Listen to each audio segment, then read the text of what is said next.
અને કોકને કંઈક દેવાની વાત થાય ને તો માણસને એમ થાય પૈસા દેવાની જ વાત કરે બધા. એવું નથી. કોકને હારી સલાહ દ્યો ને તો બાપુ મોટું ડોનેશન છે. આવા કંઈક કામ કરતા હોય ને એને હારો કંઈક પડખે ટેકો દ્યો ને તો એ ડોનેશન છે.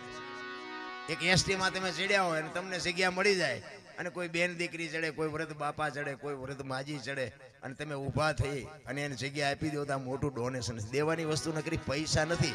હારી સલાહ કોકને દ્યો ને તોય બાપુ મારો નાથ નોંધ કરે.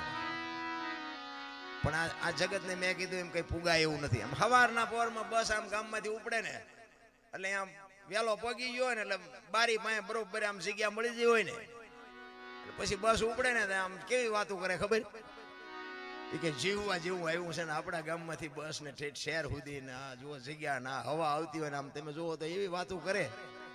અને બીજેથી થોડોક મોડો આવે અને આખી બસ ભરાઈ જાય અને દાંડીઓ ચાલીને ઉભો હોય ને પછી શું કે ખબર કળિયુગ આવી ગયો. બસ રાતમાં એક જ રાતમાં કળિયુગ આવી ગયો. પણ બેટા ત્યાં કોઈને આપી હોય તો તને કોક આપે ને. દેવું નથી અને લઈ લેવું છે નકરું દુનિયાને.